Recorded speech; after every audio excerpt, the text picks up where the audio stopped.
नमस्कार, स्वागत है आप सभी का आपके अपने एग्री हब जेट इंस्टीट्यूट के डिजिटल प्लेटफॉर्म पे। वर्तमान में हमारे द्वारा पढ़ाई जा रही है यूनिट जेनेटिक्स और आज हम पहुंच चुके हैं अनुवांशिकी लेसन के अंतिम छोर के ऊपर। हमारा टॉपिक चल रहा था म्यूटेशन, उत्परिवर्तन टॉपिक चल रहा था। उत्परिवर्तन टॉपिक के अंदर मैंने आपको पढ़ाया था उत्परिवर्तन म्यूटेशन की प्रोसेस दो प्रकार की होती है। पहला होता है पॉइंट म्यूटेशन, जीन उत्परिवर्तन, बिंदु उत्परिवर्तन। बिंदु उत्परिवर्तन में और दूसरा पार्ट कौन सा होता है? गुणसूत्रीय उत्परिवर्तन। बिंदु उत्परिवर्तन में हमने कितने पार्ट के बारे में पढ़ा था? कितने पार्ट के बारे में पढ़ा था बेटा? पहला हमारा जो पॉइंट चल रहा था हमने पढ़ा था पॉइंट म्यूटेशन। पॉइंट म्यूटेशन में हमने कितने पार्ट को पढ़ा था? तीन पार्ट पढ़े थे। तीन प्रकार का होता है। कौन कौन सा? सबसे पहला संक्रमण, दूसरा अनुपथन, तीसरा फ्रेम शिफ्ट म्यूटेशन। मैंने आपको बताया था कि पॉइंट म्यूटेशन का सबसे बेस्ट एग्जांपल कौन सा होता है बेटा? Sickle cell anaemia. कौन सा होता है बेटा? सिकल सेल एनीमिया, हांसियाकार दत्तराकार रक्त समूह कोशिका वाला। हमने तीसरा पढ़ा था, कौन सा पढ़ा था बेटा हमने? Frame shift mutation. Frame shift mutation के अंदर आप बेस्ट एग्जांपल क्या पढ़ते हो? थैलेसीमिया। क्या पढ़ते हो बेटा? थैलेसीमिया डिजीज के बारे में पढ़ते हो। दोनों ही प्रकार की बीमारियों के अंदर रक्त की कमी हो जाती है, ब्लड लॉस हो जाता है अपना यहाँ पे। अच्छा, सेकंड पार्ट बेटा हमने कौन सा पढ़ा था? Chromosomal mutation. कौन सा पढ़ा बेटा? गुणसूत्रीय उत्परिवर्तन की प्रक्रिया। गुणसूत्रीय उत्परिवर्तन की प्रक्रिया हमने कितनी बार में पढ़ी? दो तरीके में पढ़ी। पहली कौन सी थी? हम बोलेंगे संख्यात्मक गुणसूत्रीय उत्परिवर्तन। क्या पढ़ा था बेटा आपने? संख्यात्मक गुणसूत्रीय उत्परिवर्तन। दूसरा हमने क्या पढ़ा है बेटा? संरचनात्मक। कौन सा? Structural chromosomal mutation. और ये कौन सा था? ये कौन सा था? ये न्यूमेरिकल था, संख्या के रिलेटेड था बेटा। ठीक है, टोटल इसकी संख्या कितनी होती है। संख्यात्मक गुणसूत्रीय उत्परिवर्तन की प्रक्रिया हमने कितने बार में पढ़ी? हमने दो तरीके से पढ़ी। पहली कौन सी पढ़ी? सुगुणिता। दूसरी कौन सी पढ़ी? असुगुणिता पढ़ी।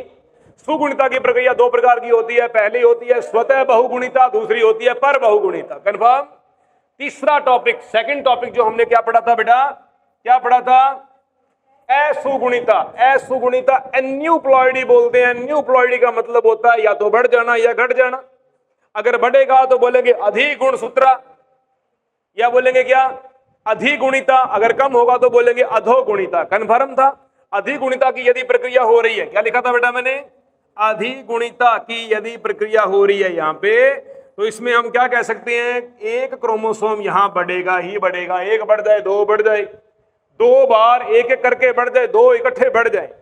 अब यहां पे एक चीज मैंने करवाई थी, ट्राइसोमी। क्या करवाई थी बेटा? ट्राइसोमी। ट्राइसोमी का मतलब क्या होता है? 2n1, 2n+1। एक हमने करवाई थी डबल ट्राइसोमी। क्या करवाई थी?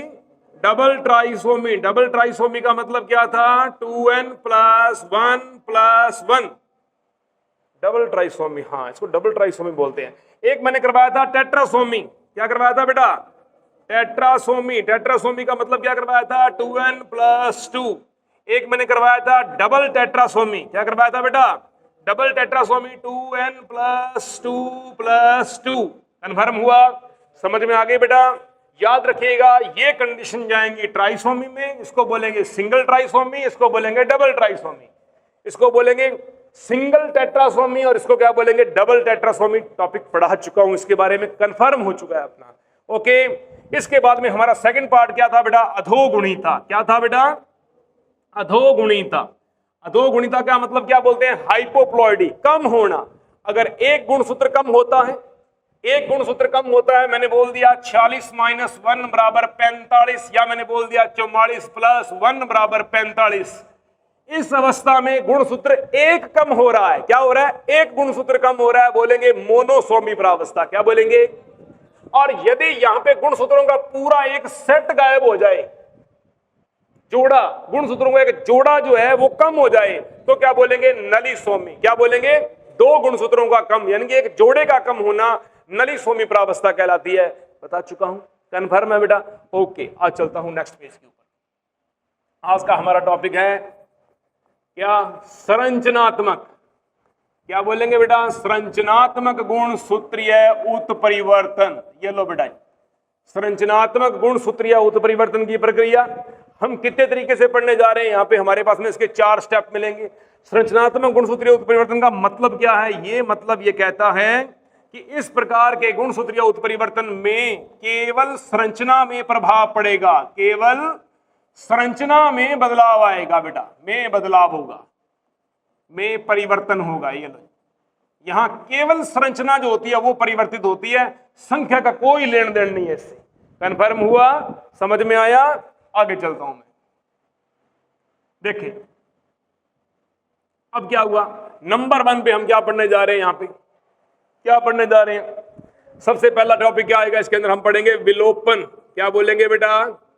देखो, विलोपन का मतलब होता है किसी चीज का विलुप्त होना। क्या होना बेटा? विलुप्त होना, किसी चीज का गायब होना, गायब होना किसी चीज का रिक्त होना। ये लो जी, ये रिक्त होगा। कैसे रिक्त होगा? सपोज देखो ध्यान से, ये मेरे पास में एक क्रोमोसोम है। क्या बेटा? ये का क्रोमोसोम पड़ा हुआ है मेरे पास। क्लियर? इस क्रोमोसोम के ऊपर क्या पाए जा रहे हैं बेटा? कोई बताएगा मुझे इसके ऊपर क्या पाए जा रहे हैं? इसके ऊपर जीन पाए जाते हैं, ABCDEF। ये लो बेटा, ये जीन पाए जा रहे हैं। कन्फर्म? समझ आ गया? ये एक भुजा, ये दूसरी भुजा, इसे क्या बोलेंगे? इसे बोलेंगे सेंट्रोमियर। क्या बोलेंगे बेटा? गुणसूत्र बिंदु बोलेंगे। आज समझ में आई? अब इसमें कंडीशन कैसी आ रही है? अब इसमें कंडीशन कैसी जाएगी? देखो ध्यान से, विलोपन का मतलब क्या होता है? देखो, विलोपन का मतलब यह है किसी एक खंड का, एक जीन का यहां से गायब हो जाना। A, B, अब C यहां पे गायब हो गया, बोल देंगे D, E, F। कन्फर्म? समझ में आ गया? अब जैसे ही ये जीन यहां से मिस होगा, हमने बोल दिया यहां से ये गायब हो चुका है, गायब होगा, तो ये गुणसूत्रीय भुजा क्या हो जाएगी बेटा? आकार में कम हो जाएगी, या बोलेंगे ये छोटी भुजा हो जाएगी। बात समझ में आ गई? आई या नहीं आई? ये भुजा बराबर है, ये भुजा क्या है? बड़ी भुजा कहलाएगी। और जैसे ही कोई खंड यहां से गायब हुआ, इसको क्या बोल देंगे बेटा? छोटी भुजा बोल देंगे। ठीक है, तो ये भुजा कैसे हो जाएगी? छोटी भुजा हो जाएगी। कन्फर्म हो गया? इसको बोलते हैं विलोपन होना। क्या बोलते हैं बेटा? विलुप्त हो जाना, निकल जाना यहां से। इस प्रकार की कंडीशन को आप बिंदु उत्परिवर्तन भी कह सकते हो। क्या कह सकते हो बेटा? बिंदु उत्परिवर्तन भी कह सकते हो। कंडीशनें यहां पे 2 आएंगी। अब या तो ये प्रॉपर यहां से विलुप्त हो जाएगा, समझ बात आई? विलुप्त हो गया, या ये किसी जगह पे आके जाके ट्रांसफर भी हो सकता है, आगे अगली भुजा के ऊपर ट्रांसफर हो सकता है। कन्फर्म हुआ बेटा? दोनों की बातें यहां पे आएंगी। तो क्या इसमें लिखने की आवश्यकता है? हम क्या बोलेंगे? किसी गुणसूत्र पर किसी जीन अथवा गुणसूत्रीय खंड का विलुप्त हो जाना क्या कहलाता है? विलोपन कहलाता है। पहली प्रोसीजर सब बच्चों को समझ में आ चुकी है। चलूं बेटा सेकंड के ऊपर मैं, अब मैं चल रहा हूं दूसरे नंबर के ऊपर। देखो ध्यान से, दूसरे नंबर का मीन क्या है? दूसरे मीन का दूसरा मतलब है स्थानांतरण, ट्रांसफॉर्मेशन। ये लो, ट्रांसफॉर्मेशन। ट्रांसफॉर्मेशन का मतलब क्या? देखो ध्यान से, अब देखो शब्दों का मतलब समझो। विलोपन का मतलब होता है परमानेंटली विलुप्त होना। स्थानांतरण का मतलब क्या है? एक साइड से कुछ ना कुछ चेंज होगा पर बाहर नहीं निकलेगा, जुड़ जाएगा गुणसूत्र के ऊपर। ये क्लियर है। स्थानांतरण का मतलब तू आज यहां बैठ रहा, कल को तेरे को मैं वहां बिठा दूं।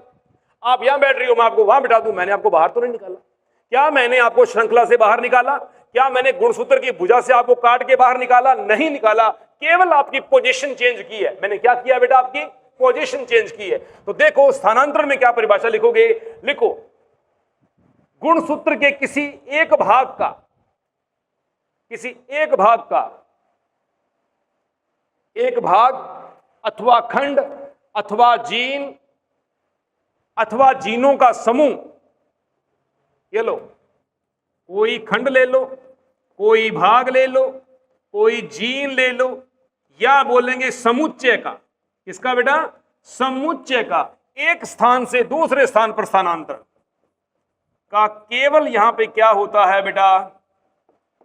स्थानांतरण होता है। इसको अपन क्या बोलेंगे? स्थानांतरण। ट्रांसलोकेट हो जाना, ट्रांसफॉर्मेशन कर देना, ट्रांसफर कर देना, इसका स्थानांतरण हो गया है, जैसे टीचरों का स्थानांतरण होता है। ठीक है बेटा? देखो कैसे होगा ये, डायग्राम बनाता हूं इसका मैं। देखो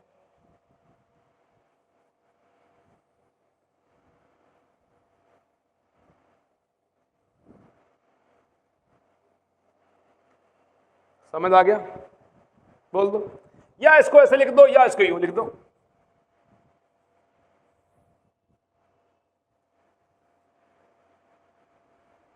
क्या दिक्कत है?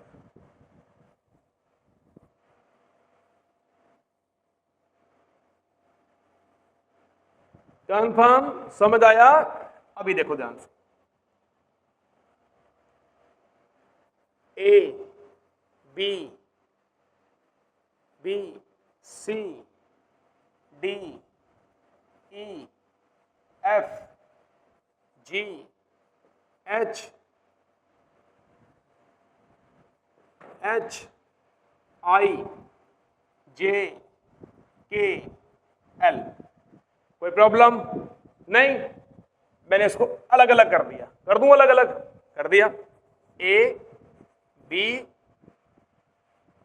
यार ये हो क्या रहा है यार, समझ नहीं आ रहा मेरे को। ये B C D E F G H I, ये जी है भाई, जे के एल है बेटा ऐसा। अब मुझे करना है इसको स्थानांतरण। चल रहा हूं बेटा यहां से आगे, या जा रहा हूं मैं यहां से आगे। अब सुनो ध्यान से, यहां पे होना क्या है। अब यहां पे कंडीशन कैसी आएगी? एक भुजा ये और दूसरी भुजा ये सेम थी, मैंने लिख दिया ए बी सी। अब ये भुजा चली गई इधर, D E F G H आई, और ये चली गई इधर जे के एल। कुछ समझ आया? इंगी कहानी इया हो गई बेटा।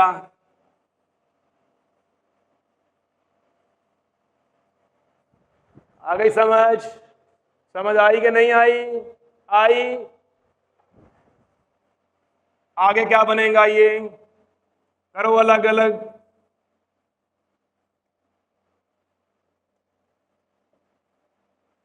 यार ये स्क्रीन को जब मैं पढ़ाता हूं तभी क्यों छप्पा पड़ता है?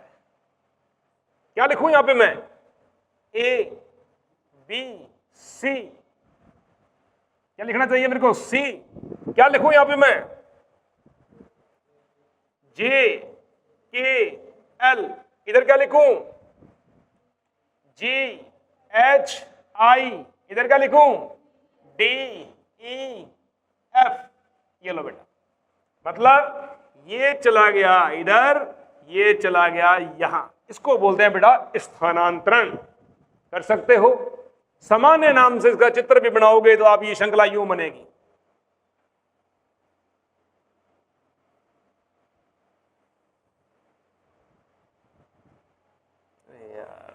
सारे पेज की ना ऐसी की तैसी हो जाती है। ये चला जाएगा यहां और ये चला जाएगा यहां, ऐसे। बस ये चीज है, इसको बोलेंगे स्थानांतरण। मेरे हिसाब से आप सभी बच्चों को ये चीजें समझ में आ गई होंगी। इसका डायग्राम मात्र एक यही है बस, बाकी जो मर्जी इसमें कर दो।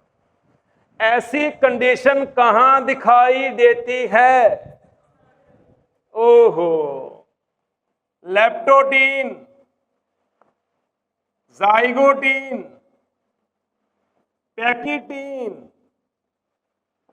डिप्लोटीन। मारो टिक फटाफट, बताओ मेरे को ऐसी कंडीशन कहां दिखाई देती है? ये कब होगा? ये जीन विनिमय में होता है भैया। किसमें होता है?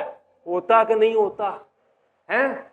लिखाया था नॉन सिस्टर क्रोमेटिड के मध्य जीन विनिमय की प्रक्रिया होती कि नहीं होती? बताओ बेटा मेरे को। आ गई समझ में? ऐसे मैच करते हैं ना टॉपिक को कि ये जो स्थानांतरण बढ़ा रहा हूं ये कहां हो रहा है? ये जीन विनिमय में हो रहा है। और जिन स्थानों के ऊपर जीन विनिमय होगा उसे तो बोलेंगे काइज़मेटा। क्या बोलेंगे? काइज़मेटा। बात समझ में आ गई ध्यान से? उसके बाद में काइज़मेटा जिप के समान खुलना प्रारंभ करता है, डिप्लोटीन में पूरा हो जाता है पारगतिक्रमण। पैकिटीन प्रावस्था में श्योर, ये टिक है इसका आंसर पैकिटीन है। कोई डाउट किसी बच्चे को? चल रहा हूं मैं तीसरे पॉइंट के ऊपर। लगाओ हेडिंग प्रतिलोमी व्युत्क्रम। तीसरा पॉइंट, प्रतिलोमी व्युत्क्रम। प्रतिलोमी व्युत्क्रम, इसमें क्या हो रहा है बेटा, ध्यान से इसमें लिखो। इस अवस्था में गुणसूत्र का कोई भाग, गुणसूत्र का कोई भाग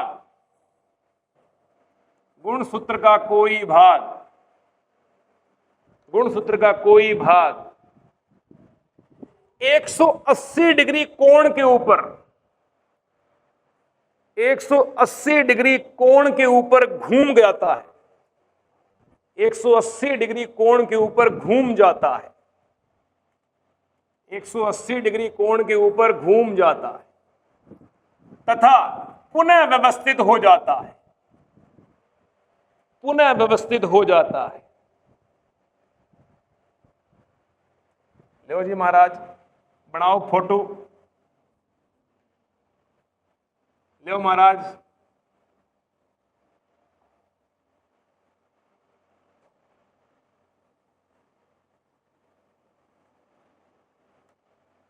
घूम गयो महाराज, ये हो गयो।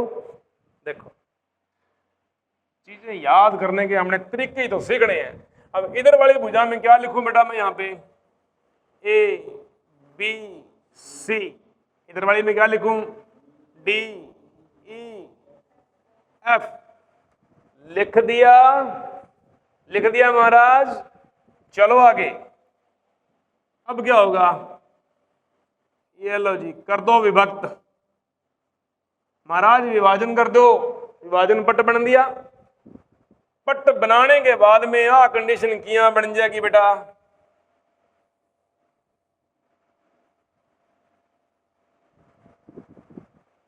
इधर अवस्था क्या आई, ए बी एफ आई या नहीं आई। इधर की अवस्था क्या आएगी, डी ई सी आई या नहीं आई। लगा दो heading, A B F D E C.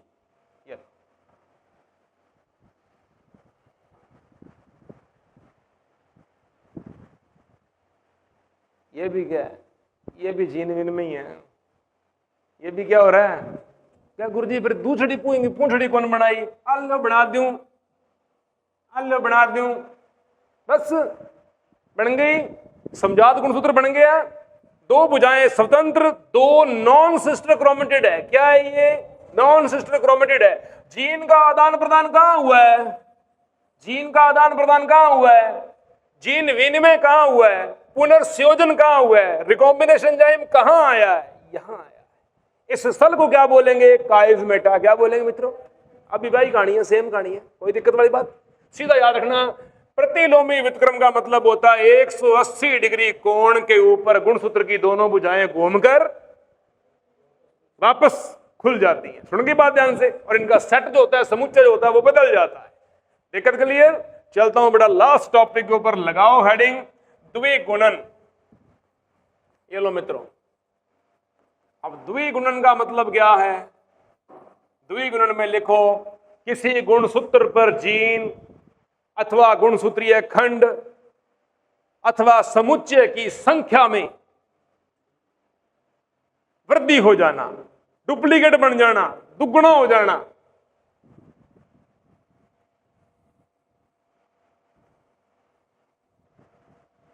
A B C D E F कैसे बनेगा ये,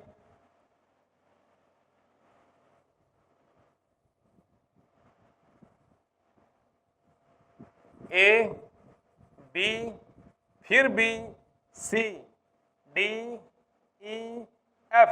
जरूरी नहीं है कि आपने बी को बढ़ाना, जो मर्जी बढ़ा दो। मतलब किसकी पुनरावृत्ति हो गई है बेटा, इसका क्या मतलब हो जाएगा, यहां पे द्विगुणन हो गया। द्विगुणन का मतलब क्या होता है, इसकी एक डुप्लीकेट कॉपी और बन चुकी है बेटा, डुप्लीकेशन हो गया। यहां पे संख्या में क्या हो गई बेटा, यहां पे बढ़ोतरी हो गई बेटा। ये लो मित्रों, यहां संख्या बढ़ गई है। तो बताओ मित्रों, क्या इस भुजा, ये भुजा लंबी होगी या नहीं होगी? ये भुजा लंबी हो जाएगी और ये भुजा क्या रह जाएगी? छोटी रह जाएगी। ये है द्विगुणन। ठीक है बेटा, डुप्लीकेट बढ़ जाना, संख्या में वृद्धि हो जाना। अब नॉर्मल सिलेबस में होता है ये एकल द्विगुणन, कई बार ये द्विगुणन हो जाता है। द्विगुणन का मतलब ये आप डी और बढ़ा दो, लो ठीक है, आप इसको बढ़ा दो, इस तरीके से होता है। कन्फर्म समझ में आ गया? चीजें क्लियर है? इसको बोलते हैं बेटा द्विगुणन की स्थिति हो जाना। 4 पद पढ़ दिए अपने। क्वेश्चन आएगा, निम्न में से संरचनात्मक गुणसूत्रीय उत्परिवर्तन की स्थितियां हैं। कौन कौन सी स्थितियां हैं? सबसे पहला पढ़ा विलोपन, फिर पढ़ा हमने स्थानांतरण, उसके बाद में क्या पढ़ा? प्रतिलोमी व्युत्क्रम पढ़ दिया, और लास्ट में हमने क्या पढ़ दिया बेटा? द्विगुणन पढ़ दिया। ये लो जी, डुप्लीकेशन पढ़ दिया। ये चारों कंडीशन किसकी होती है? स्ट्रक्चरल म्यूटेशन की, संरचनात्मक गुणसूत्रीय उत्परिवर्तन की स्थितियां पाई जाती हैं, इनको बोलते हैं बेटा उत्परिवर्तन। भगवान की दया से आपका फिनिश हो गया। लगाओ हेडिंग अनुवांशिक पदार्थ, नया क्वेश्चन, नया टॉपिक। ये देखो अभ्यास, जेनेटिक मटेरियल, अनुवांशिक पदार्थ, जेनेटिक मटेरियल। अनुवांशिक पदार्थ, जेनेटिक मटेरियल जो होता है, पहली बात ये कहां पाया जाएगा बेटा? ये पाया जाएगा न्यूक्लियस केंद्रक के अंदर मिलेगा। और कहां मिलेगा बेटा? न्यूक्लियोप्लाज्म के अंदर मिलेगा। हम कह सकते हैं केंद्रक द्रव्य में। क्या कह सकता हूं बेटा मैं इसको? मैं कह सकता हूं कि ये केंद्रक द्रव्य में पाया जा रहा है। हम इसको केंद्रक द्रव्य भी कह सकते हैं, हम इसको कैरियोलिम्फ भी कह सकते हैं। यही बोलते हैं ना बेटा, या नहीं बोलते? बताओ मेरे को। हम इसको कैरियोलिम्फ भी कह सकते हैं, केंद्रक द्रव्य में कह सकते हैं। अनुवांशिक पदार्थ केंद्रक द्रव्य में मिल रहा है। अनुवांशिक पदार्थ हमें किस रूप में मिल रहा है बेटा? हम बोलेंगे एसिडिक मीडियम के अंदर, एसिडिक मीडियम के अंदर मिलेगा, अम्लीय माध्यम के अंदर मिलेगा अनुवांशिक पदार्थ। कितने रूपों में मिलेगा अनुवांशिक पदार्थ? या तो मिलेगा बेटा डीएनए के रूप में, या मिलेगा ये आपको आरएनए के रूप में। कोई किसी बच्चे को परेशानी है क्या यहां पे किस टॉपिक के अंदर? समझ में आ गई मेरी बात? जैसे मैं हिंदी में बोल रहा हूं, आप हिंदी में लिखें। अनुवांशिक पदार्थ मुख्यतः केंद्रक के अंदर पाए जाने वाले केंद्रक द्रव्य में पाया जाता है। केंद्रक द्रव्य का दूसरा नाम होता है कैरियोलिम्फ। क्या बोलते हैं बेटा? कैरियोलिम्फ बोलते हैं। इसमें आपको अनुवांशिक पदार्थ किस रूप में मिलेगा? अम्लीय माध्यम में मिलेगा। कैसा मिलेगा बेटा? अम्लीय माध्यम में मिलेगा। अम्लीय माध्यम में कितने प्रकार के पदार्थ पाए जाते हैं अनुवांशिक पदार्थ के रूप में? डीएनए मिलेगा, आरएनए मिलेगा, प्रोटीन जो होती है वो भी मिलेगी इसके अंदर। आपको क्या मिलेगी बेटा? प्रोटीन मिलेगी। प्रोटीन 2 प्रकार की होती है, या तो मैं कह सकता हूं क्षारीय भी हो सकती है, और प्रोटीन कैसी हो सकती है बेटा? अम्लीय भी हो सकती है। ये लो मित्रों, कन्फर्म। अनुवांशिक पदार्थ के रूप में 3 चीजें पाई जाती हैं, डीएनए, आरएनए और प्रोटीन। सुनिए बात ध्यान से। हमने आपको पहले यह बताया था कि जो डीएनए होता है वो दुनिया पर बहुत सारे जीवों का, बहुतायत जीवों का अनुवांशिक पदार्थ कौन होता है? डीएनए होता है। आरएनए कितने प्रकार का होता है? आरएनए 2 प्रकार का होता है, अनुवांशिक आरएनए और अनुवांशिक आरएनए। अगर ये अनुवांशिक आरएनए अनुवांशिक पदार्थ के रूप में आरएनए पाया जा रहा है तो ये मिलेगा विषाणुओं में, ये मिलेगा जीवाणु भोज्यों के अंदर। और यदि ये अनुवांशिक पदार्थ पाया जा रहा है तो हमारे अंदर पाया जाएगा। कितने रूपों में? 3 रूपों में। आरएनए कितने रूप होते हैं? 3। कौन कौन सा? MRNA, rRNA, tRNA. सबसे बड़ा एमआरएनए, सबसे छोटा टीआरएनए, बीच वाला 3 भाई है। बात समझ में आ गई? अब बात आती है खोज की। अनुवांशिक पदार्थ की जो खोज थी वो किस बंदे ने की थी? लगाओ हेडिंग। इसका साइंटिस्ट था फ्रेडरिक मिशर। ये लो, फ्रेडरिक मिशर था। इस बंदे ने सबसे पहले अनुवांशिक पदार्थ की खोज की थी। अनुवांशिक पदार्थ के रूप में किसकी खोज की थी इस बंदे ने? अपन कह सकते हैं डीएनए की या आरएनए की। दोनों का बाप एक ही है। कोई प्रॉब्लम किसी बच्चे को यहां तक, कोई परेशानी? चलो अगली हेडिंग पे, हमारा टॉपिक बढ़ाए हम आगे, हम चलते हैं डीएनए के ऊपर। लगाओ हेडिंग बेटा डीएनए।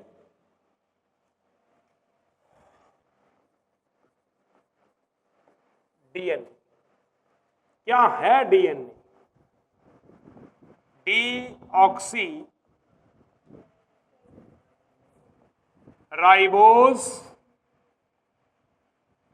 Nucleic acid. आप हिंदी में क्या लिखोगे? डीऑक्सी राइबोज न्यूक्लिक अम्ल। डीऑक्सी राइबो न्यूक्लिक अम्ल। डीएनए है क्या?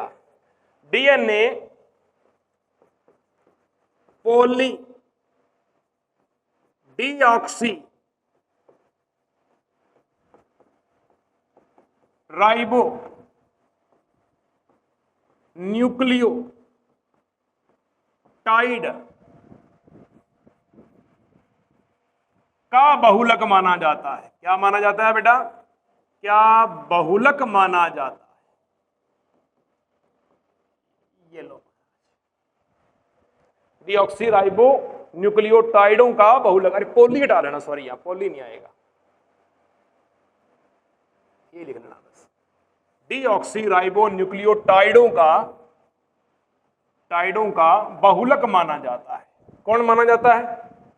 डीएनए माना जाता है। कंफर्म हुआ बेटा? समझ में आ गया आपको? ये चलूं आगे अब मैं। डीएनए समस्त जीवधारियों का आनुवंशिक पदार्थ है। समस्त जीवधारियों का ये क्या है बेटा? ये जेनेटिक मटेरियल है, आनुवंशिक पदार्थ के रूप में पाया जाता है। ठीक है बेटा, कन्फर्म आ गया? अब जो डीएनए है, डीएनए के अंदर क्या मिल रहा है अपने को? क्या मिल रहा है बेटा? इसमें कौन सी शर्करा पाई जा रही है? डीऑक्सीराइबोज। कौन सी पाई जा रही है बेटा? डीऑक्सीराइबोज शर्करा पाई जा रही है बेटा। राइबोज शर्करा पाई जा रही है। डीएनए का माध्यम कैसा होता है? हमेशा कैसा होता है डीएनए बेटा? अम्लीय होता है। डीऑक्सीराइबोज शर्करा पाई जा रही है। कन्फर्म है? डीएनए में और क्या मिल रहा है बेटा? पॉलीन्यूक्लियोटाइड्स पाए जा रहे हैं। क्या पाए जा रहे हैं? पॉलीन्यूक्लियोटाइड्स पाए जा रहे हैं। न्यूक्लियोटाइड्स पाए जाते हैं उपस्थित। कन्फर्म हुई बेटा? समझ में आ गई बात? अब अगर अपने डीएनए की स्ट्रक्चर के बारे में पढ़ेंगे तो डीएनए के अंदर विभिन्न प्रकार के नाइट्रोजन क्षारक वगैरह पाए जाते हैं, बेस पेयर्स पाए जाते हैं। थोड़ा सा मैं इसकी स्ट्रक्चर के ऊपर आपको लेके चल रहा हूं थोड़ा सा। ठीक है बेटा? कुछ अपने क्वेश्चन आए हुए हैं, ये क्वेश्चनों के बारे में बताऊंगा आपको मैं। चलो अगले पेज के ऊपर मैं चेंज कर दूं। देखो क्या आता है क्वेश्चन।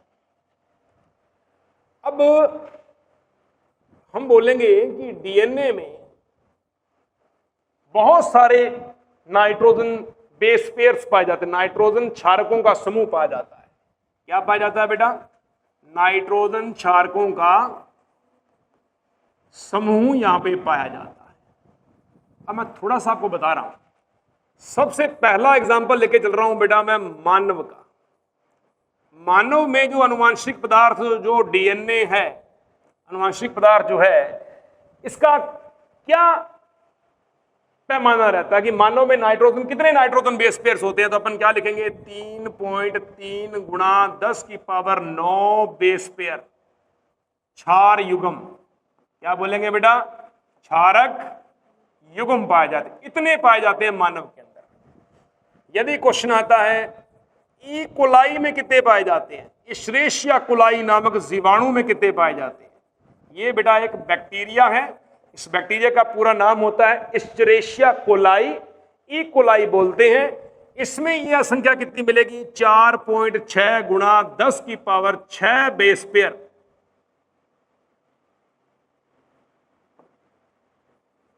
बेस पेयर, ये लो जी, क्षार युग्म। ये संख्या मिलेगी आपको ई कोलाई के अंदर। यदि ये तीसरा क्वेश्चन पूछा जाए पाई गुणा 174, ये क्या है? ये एक जीवाणु भोजी है बेटा। क्या है बेटा? ये जीवाणु भोजी है, इंग्लिश में बोलेंगे बैक्टीरियोफाज है। अंग्रेजी में बोलेंगे बैक्टीरियोफाज। इस जीवाणु भोजी की संख्या पूछी जाए तो इसमें कितने नाइट्रोजन क्षारक युग्म मिलेंगे? बोलेंगे 5, 3, 8, 6 बेस पेयर क्षार युग्म। ये लो मित्रों, अगर आ जाए आपके पास में लैम्डा जीवाणु भोजी, लैम्डा जीवाणु भोजी, इसके बारे में यदि आपसे क्वेश्चन पूछा जाए कि इसके अंदर कितने नाइट्रोजन क्षारक युग्म मिलेंगे, तो आप क्या बोलोगे? 48,502 बेस पेयर क्षार युग्म, इतना मीटर मिलेगा इसके।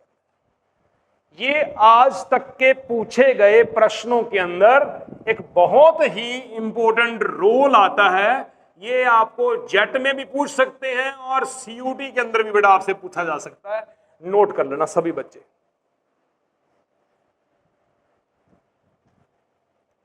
ठीक है भाई, ये आपसे नाइट्रोजन क्षारक युग्मों के बारे में आपसे क्वेश्चन पूछा जा सकता है। एक बार बताता हूं आपको मैं ये क्वेश्चन कैसे आया हुआ है, सुनो ध्यान से। इसकी भाषा क्या थी क्वेश्चन की? देखो पेपर में ये पूछा गया है, एक तो पूछा जाएगा कि डीएनए किसका बहुलक है, तो अपने क्या बोलेंगे? डीऑक्सी राइबोन्यूक्लियोटाइड्स का। किसका बेटा? डीऑक्सी राइबोन्यूक्लियोटाइड्स का बहुलक माना जाता है। ये प्रश्न आया हुआ 18 के अंदर। फिर पूछा गया कि मानव के अंदर इसके कितने क्षार युग्म पाए जाते हैं? 3.3 गुणा 10 की पावर 9 बेस पेयर क्षार युग्म मिलेंगे आपको। बाकी मैंने कुछ आपको एग्जांपल्स करवाए हैं, ये अन्यत्र पेपरों के अंदर आपसे पूछे जा सकते हैं। ठीक है बेटा, अब हम इसके पढ़ने जा रहे हैं इसकी संरचना के बारे में। संरचना कैसी होती है, क्या क्या इसके अंदर गुण पाए जाते हैं, कौन कौन सी इसकी प्रॉपर्टीज होगी। तो अभी हमारा नेक्स्ट टॉपिक लिखेंगे हम डीएनए की संरचना। लगाएं हेडिंग बेटा, सेकंड पॉइंट हमारा डीएनए की स्ट्रक्चर्स के बारे में आ रहा है बेटा। देखे ध्यान से, डीएनए की संरचना के बारे में आ रहा है। बहुत सारे ऐसे क्वेश्चन हैं जो अक्सर किताबों में छूट जाते हैं, मैं आपको तरीके से करवा रहा हूं, सुनते जाएं ध्यान से। डीएनए के अंदर बेसिकली याद रखना ध्यान से, डीएनए की संरचना का अध्ययन करने के लिए सबसे पहले इसका क्या किया गया? एक्सरे किया गया। क्या किया गया बेटा? एक्सरे विवर्तन किया गया। सबसे पहले इसके अध्ययन का एक्सरे विवर्तन किया गया। एक्सरे विवर्तन किन वैज्ञानिकों ने किया था? देखो ध्यान से, इनका नाम था Morris Wilkinson. Morris Wilkinson plus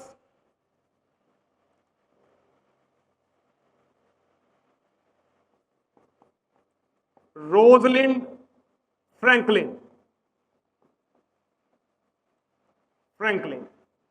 ये दो वैज्ञानिक थे बेटा जिन्होंने सबसे पहले डीएनए का क्रिस्टलीकरण किया था। डीएनए एक्सरे क्रिस्टलीकरण बोल दो, डीएनए एक्सरे विवर्तन बोल दो। ये काम किन्होंने किया था बेटा? मॉरिस विल्किंसन और रोजलिंड फ्रैंकलिन ने किया था सबसे पहले। कंफर्म बेटा? जब इन्होंने इतना कर दिया, जब एक्सरे डीएनए का एक्सरे विवर्तन हो गया, अब बात आती है डीएनए का double helix model. Double helix model ये बाद में करवाने हैं, मैं आपको पहले ही करवा देता हूं। द्विकुंडलित स्वरूप कहते हैं इसे। क्या बोलते हैं बेटा? द्विकुंडलित स्वरूप कहते हैं इसे। मतलब ये द्विकुंडलित हमेशा पाया, डबल स्टैंडर्ड होता है बेटा। ये लो, डीएनए हमेशा कैसा मिलेगा बेटा? डबल स्टैंडर्ड मिलेगा। ये लो, द्विकुंडलित स्वरूप होगा। तो द्विकुंडलित स्वरूप का आधार क्या था? अब क्वेश्चन आता है कि डीएनए द्विरज्जु की होता है, इसका आधार क्या था? इसका आधार था एक्सरे विवर्तन। एक्सरे विवर्तन करते ही इन्होंने क्या तैयार किया? डीएनए डबल हेलिक्स मॉडल तैयार किया। किन्होंने किया? लिखो बेटा, 1953 के अंदर कौन कौन आए? सबसे पहला नाम लिखो, James D Watson. James D Watson and Francis Colin, या फ्रांसिस क्रिक भी लिख दो बेटा, क्रिक, फ्रांसिस क्रिक। इसीलिए इसे वॉटसन तथा क्रिक का मॉडल भी कहा जाता है। किसका मॉडल कहते हैं बेटा? अरे किसका मॉडल कहते हैं इसे? इसे वॉटसन तथा क्रिक का मॉडल भी कहा जाता है। ये लो, इनको शॉर्ट फॉर्म में ये बोलते हैं, वॉटसन तथा क्रिक। 1953 के अंदर बेटा इनको क्या मिला था बेटा? नोबेल प्राइज के द्वारा ये सम्मानित हुए थे। क्लियर हुआ? समझ में आया? दोनों चीजें मैंने आपको बता दी कि जब हम डीएनए की संरचना के बारे में पढ़ेंगे, सबसे पहला स्टेप पढ़ेंगे इसका एक्स-रे विवर्तन, दूसरा पढ़ेंगे हम डीएनए का डबल हेलिक्स मॉडल, हिंदी में कहते हैं द्विकुंडलित स्वरूप। विवर्तन किया मॉरिस विल्किंसन ने और रोजलिंड फ्रैंकलिन ने, और इसकी डबल हेलिक्स मॉडल, दोहरे स्वरूप की मॉडल किसने तैयार किया था? जेम्स डी वॉटसन और फ्रांसिस क्रिक ने। हम इसको शॉर्ट फॉर्म में कह सकते हैं वॉटसन तथा क्रिक कह सकते हैं। कंफर्म हुआ? चलो लगाओ आगे हेडिंग, डीएनए संरचना। चलो बेटा, अब देखो हम पढ़ने जा रहे हैं अब डीएनए की संरचना, कि डीएनए में है क्या क्या।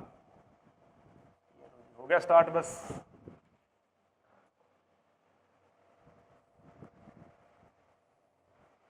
डीएनए के अंदर बेटा तीन चीजें मिलेंगी आपको। डीएनए में आपको तीन चीजें देखने को मिलेंगी। नंबर 1 पे हम भी लिखेंगे नाइट्रोजन क्षारक। ये लो बेटा, नाइट्रोजन बेस। दूसरा मिलेगा आपको शर्करा, इसको बोलते हैं शुगर। तीसरा बोलेंगे अपने फॉस्फेट समूह। क्या लिखेंगे बेटा? फॉस्फेट समूह मिलेगा, यहां पे फॉस्फेट ग्रुप मिलेगा, फॉस्फेट ग्रुप। अपने लिख सकते हैं PO4 माइनस।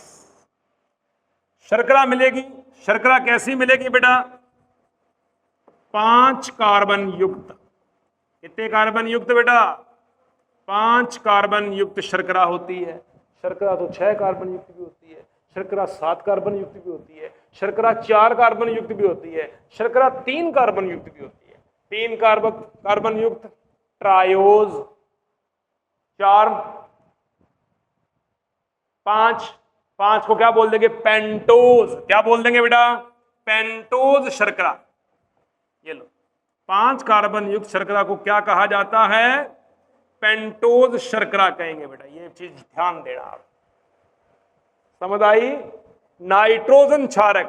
नाइट्रोजन क्षारक बेसिकली कितने प्रकार के होते हैं? 2 प्रकार के। पहला कौन सा मिलेगा? लिखो प्यूरीन। Purine nitrogen क्षारक। दूसरा कौन सा मिलेगा? लिखेंगे 3 पिरीमिडीन। क्या लिखेंगे बेटा? Pyrimidine nitrogen क्षारक। 2 प्रकार के नाइट्रोजन क्षारक पाए जा रहे हैं बेटा अपने पास। कोई डाउट है? तो फिर कंफर्म? क्या हो गया? अच्छा, तभी आपका ध्यान अल्लाह जा रहा था आपका। ठीक है, इसका मतलब मैं बढ़िया नहीं पढ़ा रहा है ना? नहीं पढ़ा रहा क्या? नहीं? यस सर, मतलब बढ़िया नहीं पढ़ा रहा। अच्छा, नाइट्रोजन क्षारक, शर्करा, और कौन सा बेटा हमारे पास में? फास्फेट समूह। अब एक चीज सुनो ध्यान से, नाइट्रोजन क्षारक है, सीधी सी बात है भाई, शर्करा है, सॉरी क्षारक है, मतलब बेस है, क्षारी है। 5 कार्बन युक्त शर्करा है, तो आपके पास में पेंटोज शर्करा पाई जा रही है। फास्फेट समूह, इसकी एक विशेषता लिखो, फास्फेट समूह के ऊपर हमेशा कैसा चार्ज होता है? कौन सा चार्ज होता है बेटा? ऋणात्मक आवेश पाया जाता है इसके ऊपर। कौन सा आवेश होता है? ऋणात्मक आवेश, नेगेटिव चार्ज पाया जाता है, नेगेटिव चार्ज पाया जाता है। इसीलिए कहते हैं कि डीएनए हमेशा कैसा होता है बेटा? अरे कैसा होता है डीएनए? कैसा होता है? ऋणात्मक। डीएनए के ऊपर ऋणात्मक आवेश पाया जाता है। क्वेश्चन आएगा, डीएनए पर पाए जाने वाले ऋणात्मक आवेश का मुख्य कारण क्या है? A option, B option, C option, क्या भरोगे? फास्फेट समूह। यदि डीएनए में फास्फेट समूह नहीं होता, डीएनए धनात्मक होता, लेकिन अब फास्फेट समूह पाया जा रहा है, तो सिंपल सी बात क्या बोलेंगे अपने, इसके ऊपर कैसा आवेश पाया जा रहा है? ऋणात्मक आवेश पाया जा रहा है। जेट के लिए अति महत्वपूर्ण क्वेश्चन है, ये भूल मत जाना। चलो नेक्स्ट पेज के ऊपर जी, देखें ध्यान से। अभी हम टॉपिक पढ़ने जा रहे हैं नंबर 1 पे, नाइट्रोजन क्षारक। क्या पढ़ने जा रहे हैं बेटा? नाइट्रोजन क्षारक। नाइट्रोजन क्षारक की कंडीशन दो प्रकार से मिलेगी आपको। नाइट्रोजन क्षारक में हमने पहला क्या पढ़ने जा रहे हैं बेटा? हम प्यूरीन। क्या पढ़ने जा रहे हैं बेटा? प्यूरीन। दूसरा क्या पढ़ने जा रहे हैं अपन पढ़ने जा रहे हैं दूसरा पिरिमिडीन नाइट्रोजन क्षारक। बेटा यही तो है हमारी दो चीजें।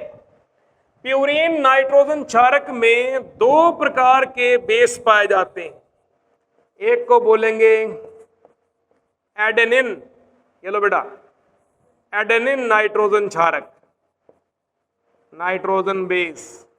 दूसरा क्या मिलेगा? गुआनिन। क्या मिलेगा बेटा? Guanine nitrogen base.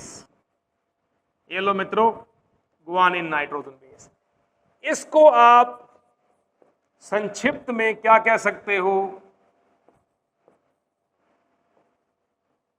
एडेनिन को संक्षिप्त में क्या बोलोगे? ये लो जी, इस तरीके से लिखोगे, ये इसका साइन है। और इसका साइन क्या होता है? जी। कंफर्म? समझ में आया? पिरिमिडिन नाइट्रोजन क्षारक कितने प्रकार के होते हैं बेटा? पिरिमिडिन नाइट्रोजन क्षारक होते हैं बेटा 3 प्रकार के। नंबर 1 पे क्या लिखेंगे? साइटोसिन। क्या लिखेंगे बेटा? अरे बोलो। दूसरा क्या लिखेंगे? थायमीन। और तीसरा क्या लिखोगे? यूरेसिल। एक बात तो कंफर्म हो गई कि नाइट्रोजन क्षारकों में प्यूरीन की संख्या होती है 2 और पिरिमिडीन की संख्या कितनी होती है बेटा? अरे कितनी होती है? 3। समझ आ गया? क्या प्यूरीन में पाए जाने वाले दोनों नाइट्रोजन क्षारक डीएनए में होंगे? यस। क्या आरएनए में होंगे? बिल्कुल यस, दोनों में पाए जाएंगे। तो आप नीचे क्या लिख दोगे? ये आपको डीएनए के अंदर भी मिलेंगे, ये आपको आरएनए के अंदर भी मिलेंगे। क्वेश्चन क्लियर हुआ? क्लियर हुआ या नहीं हुआ? प्रश्न आएगा, नाइट्रोजन क्षारकों में प्यूरीन की संख्या कितनी होती है? कितनी होती है प्यूरीन की संख्या? नाइट्रोजन क्षारकों में पिरिमिडीन की संख्या कितनी होती है? ये इसकी संख्या के बारे में दिया हुआ है बेटा, ये संख्या पूछ रहा है। अति महत्वपूर्ण क्वेश्चन है, इंपॉर्टेंट है। 3 पाए जा रहे हैं। अब क्वेश्चन आपसे आएगा कि पिरिमिडीन का, प्रश्न सुनो ध्यान से, पिरिमिडीन का कौन सा क्षारक डीएनए व आरएनए दोनों में पाया जाता है? अब ये तो दोनों हैं, ये तो प्यूरीन के हैं, मैं पिरिमिडीन की बात कर रहा हूं। बताओ कौन सा नाइट्रोजन क्षारक डीएनए आरएनए दोनों में मिलेगा? शाबाश, साइटोसिन। ये किसमें मिलेगा आपको? ये आपको डीएनए के अंदर भी मिलेगा, ये आपको आरएनए के अंदर भी मिलेगा। इसीलिए ये क्वेश्चन इंपॉर्टेंट है।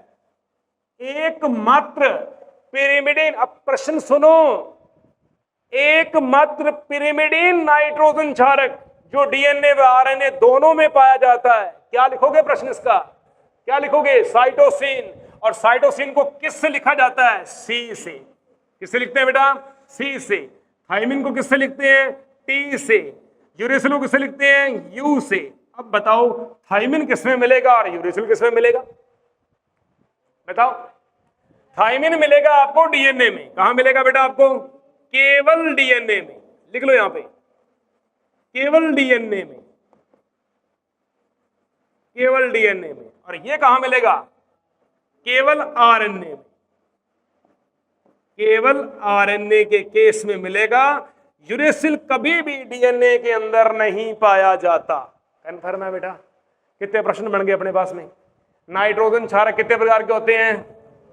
पहला प्रकार कौन सा है? दूसरा? प्यूरीन कितने प्रकार के हैं? पिरिमिडिन कितने प्रकार के हैं? प्यूरीन किस में मिलेंगे आपको? प्यूरीन कितने प्रकार के हैं? पहला कौन सा है? दूसरा? क्या ये दोनों डीएनए आरएनए में है? बिल्कुल। पिरिमिडिन कितने हैं बेटा? कौन सा पिरिमिडिन नाइट्रोजन क्षारक डीएनए और आरएनए दोनों में पाया जाता है? और कौन सा क्षारक केवल डीएनए में मिलेगा और कौन सा आरएनए में मिलेगा? प्रश्न सारे क्लियर? ये प्रश्न आए हुए हैं, समझे बात ध्यान से? इस प्रश्न में 70% बच्चों जो ध्यान से नहीं पढ़ते उनका ये क्वेश्चन गलत हुआ होगा। जेट सीयूटी के अंदर 70% बच्चे जो इसको जल्दबाजी में पढ़ जाते हैं, बेस क्लियर नहीं करते, उनका ये क्वेश्चन गलत हुआ है। बिल्कुल आसान क्वेश्चन है। कन्फर्म हुआ? महाराज आगे चलूं? चलते हैं आगे। सेकंड पॉइंट हमारे पास में कौन सा है? अभी सेकंड पॉइंट नहीं, सॉरी, अभी एक नियम आता है। नियम क्या है? लिखो, इसको बोलेंगे चारगाफ का नियम। चारगाफ का नियम, ये लो जी, चारगाफ का नियम। पूरा नाम है इसका इरविन चारगाफ। क्या बोलेंगे इसे? इरविन चारगाफ। इरविन चारगाफ इसका पूरा नाम है बेटा। ये क्या कहता है? सुनो ध्यान से। ये कहता है टोटल प्यूरीन की संख्या, टोटल प्यूरीन की जो मात्रा होती है वो किसके बराबर होती है? अरे बोलो, टोटल पिरिमिडीन के। ये लो महाराज, आप इसको हिंदी में लिख सकते हो, टोटल प्यूरीन की संख्या, प्यूरीन किसके बराबर होता है बेटा? पिरिमिडीन के बराबर होता है। पहला सूत्र ये सही है। दूसरा सूत्र AG OG नहीं है, अनिल कपूर नहीं है यहां पे। AG TC लाओ। क्या लेके आओ बेटा? TC लाओ। AG TC ला के आओ, OG नहीं है।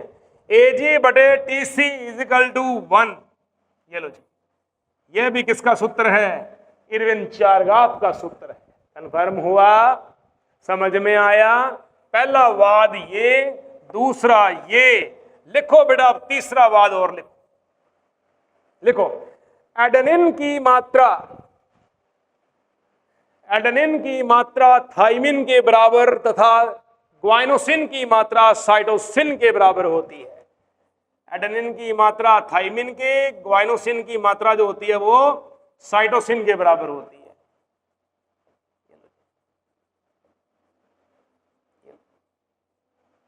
एडेनिन की मात्रा थाइमिन के, ग्वाइनोसिन की मात्रा साइटोसिन के बराबर होती है। इसे क्या कहते हैं?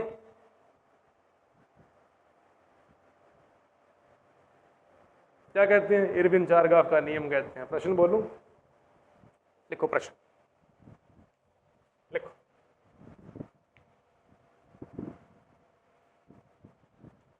लिखो, यदि एडेनिन की मात्रा, यदि एडेनिन की मात्रा 30% है, एडेनिन की मात्रा 30% है, तो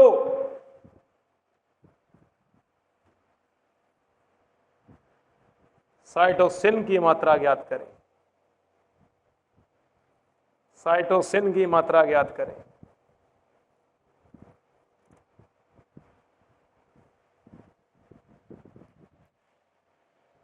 करें?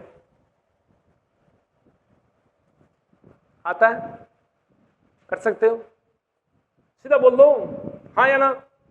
नहीं कर सकते? समझो, आनुवंशिक पदार्थ किसी भी कोशिका का 100 मान लो। अगर माना मूलधन 100 10 पीढ़ियों से आज तक चलता आ रहा है, तो माना आनुवंशिक पदार्थ 100 आनुवंशिक पदार्थ 100। अब 100 ले लिया तो 100 को 2 भागों में बांट लो या पूरा 100 मान के चल लो। अब देखो, कितनी मात्रा है इसकी एडेनिन की? 30। एडेनिन की मात्रा 30 प्लस ग्वाइनोसिन की मात्रा 70 कर दो, 70। अब मैंने क्या कहा था कि थाइमिन की मात्रा, एडेनिन और थाइमिन दोनों क्या होंगे? बराबर होंगे, और ग्वाइनोसिन और साइटोसिन दोनों क्या होंगे? बराबर होंगे। बोलियो, अब एडेनिन की मात्रा 30 है, इसकी मात्रा 70 कर दो, तो थाइमिन की मात्रा क्या आ जाएगी बेटा? कितनी आ जाएगी? कितनी लिखूं? 20 कर दो। इसकी मात्रा कितनी कर दूं? 70 कर दो। 70 और 30 कितने हो गए? 70 और 30 कितने हो गए? बराबर है 1। बताओ, पहला रूल आप ऐसे कर सकते हो। दूसरा सीखो ध्यान से, दूसरा मिटा रहा हूं, सुने ध्यान से। अब एडेनिन की मात्रा यदि आपके पास में 30 दी हुई है, ग्वाइनोसिन की मात्रा आप कितनी कर दोगे? आप 20 कर दोगे।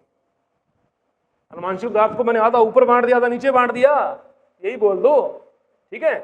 तो इस तरफ कितनी मात्रा आ जाएगी? अगर एडेनिन की मात्रा 30 है तो नॉर्मल सी बात है, इसको तो आप इधर लिख दो, हालांकि ये सूत्र के अंदर आपको इधर लिखा हुआ मिलेगा, ठीक है, डजंट मैटर। तो ग्वाइनोसिन की मात्रा जितनी है उतनी साइटोसिन की आ जाएगी, एडेनिन की जितनी मात्रा उतनी थाइमिन की आ जाएगी। तो अब इसको क्या बोल देंगे? 30 प्लस 20 बटे में 50, नीचे क्या कर दो? 30 प्लस 20 बराबर में 50। 50 को 50 से भाग दिया, आंसर क्या निकला? 1। ये है अनुमानशिक पदार्थ की निकालने का एक रूल, एक फंडा, ठीक है। तो अब सुनो ध्यान से, ये तो हो गया न्यूमेरिकल के लिए, इरविन चारगाफ के नियम के लिए। अब इसने तीसरी बार क्या बोला? टोटल एडेनिन थाइमिन के बराबर टोटल ग्वाइनोसिन साइटोसिन के बराबर। चलता हूं मैं आगे, इसमें क्या लिखेंगे? एडेनिन जो होता है ना बेटा, वो हमेशा डबल बॉन्ड की सहायता से किससे जुड़ता है? थाइमिन के साथ में। जबकि जो ग्वाइनोसिन जो होता है वो हमेशा ट्रिपल बॉन्ड की सहायता से किससे जुड़ता है बेटा? साइटोसिन के साथ। अगर ऐसा है तो बोलेंगे ये क्या है? ये डीएनए की स्ट्रक्चर पढ़ रहे हो। सपोज करो कि आपको एडेनिन के बराबर यूरेसिल पढ़ना पड़ रहा है। क्या पढ़ना पड़ रहा है? और ग्वाइनोसिन के बराबर आपको साइटोसिन पढ़ना पड़ रहा है, तो मुझे बताओ कि ये डीएनए है कि आरएनए? क्या ये आरएनए? सुन की बात ध्यान से, ये आरएनए के बारे में पढ़ रहे हो। एडेनिन के विपरीत जो नाइट्रोजन क्षारक आएगा किसके केस में? आरएनए के केस में। तो वो कौन सा होगा बेटा? वो यूरेसिल होगा। अन्यथा एडेनिन के बराबर कौन आता है? हमेशा थाइमिन आता है। कन्फर्म आ गया? समझ में हो गया बेटा? ये स्ट्रक्चर है किसकी? डीएनए की संरचना के बारे में। कन्फर्म? अभी ये तो हो गया हमारा नाइट्रोजन बेस पेयर के ऊपर। नाइट्रोजन क्षारकों के ऊपर मैंने आपको सारे रूल्स बता दिए कि ऐसा नाइट्रोजन क्षारकों के बारे में पाया जाता है। अभी मैं चल रहा हूं, हमारा सेकंड पॉइंट जो है वो कौन सा है बेटा? 5 कार्बन युक्त शर्करा। ये लो बेटा, 5 कार्बन युक्त शर्करा के बारे में पढ़ रहे हैं। और 5 कार्बन युक्त शर्करा को अपन क्या बोलेंगे? पेंटोज शर्करा। क्या बोलेंगे बेटा? पेंटोज शर्करा। पेंटोज शर्करा बोलेंगे, ठीक है। 3 कार्बन वाले को क्या बोलते हैं? ट्रायोज। 4 वाले को टेट्रोज, 5 को पेंटोज, 6 को हेक्सोज। लिख लेना ये 3 कार्बन वाले का, 4 कार्बन का, 5 कार्बन का, 6 कार्बन का, 7 कार्बन का। इनके क्या क्या नाम हो सकते हैं? तो क्या लिखोगे? पहला ट्रायोज, फिर टेट्रोज, फिर पेंटोज, फिर हेक्सोज। हेक्सोज। और 7 वाले को क्या बोलेंगे? क्या बोलूंगा मैं? सीडो हेप्टुलोज। सीडो हेप्टुलोज। ये लो जी, 7 कार्बन की होगी सीडो हेप्टुलोज। 3 कार्बन की ट्रायोज, 4 वाली टेट्रोज, 5 वाली पेंटोज, 6 वाली हेक्सोज, 7 वाली सीडो हेप्टुलोज। कन्फर्म हो गया? क्लियर हो गया भाई? ठीक है, सुन गई? चलूं आगे? चलता हूं। हाँ जी, 7 वाली को सीडो हेप्टुलोज। सीडो हेप्टुलोज, ये लो, ये इसका नाम, 7 कार्बन वाली शर्करा। ओके, अब ये मैंने क्यों लिखवाया है? ये जीव द्रव्य के अंदर भी क्वेश्चन आ सकता है, ये कार्बोहाइड्रेट के अंदर भी आपसे क्वेश्चन पूछा जा सकता है, ये आपको यहां पर भी आ सकता है। यहां किसका इस्तेमाल कर रहे हैं हम? पेंटोज का। किसका इस्तेमाल कर रहे हैं बेटा? पेंटोज का। चलो आगे चलते हैं, आगे जाओ महाराज। अभी हम पढ़ने जा रहे हैं शर्करा के बारे में। किसके बारे में पढ़ने जा रहे हैं बेटा? शर्करा के बारे में पढ़ने जा रहे हैं। अभी 5 कार्बन युक्त शर्करा जो है वो अनुवांशिक पदार्थ में किस रूपों में मिलेगी? सुनो ध्यान से। आकृति इसकी कैसी मिलेगी बेटा आपको? शुगर की। ये स्ट्रक्चर है इसकी, ठीक है। 1 2 3 4, या आप यहां से स्टार्ट कर दो इसको। 1 2 3 4 5 नंबर कार्बन बोल दो इसको। मैं दोबारा मिटा देता हूं इसको, दोबारा सही कर लो आप इसको, ऑप्शन में मत करना। 1 2 3 4 5 क्यों कर दो? जैसे तुम्हें दिल अच्छा लगे वैसे कर लो। कार्बन संख्या एज यू चूज, जहां से मर्जी चूज करो आप।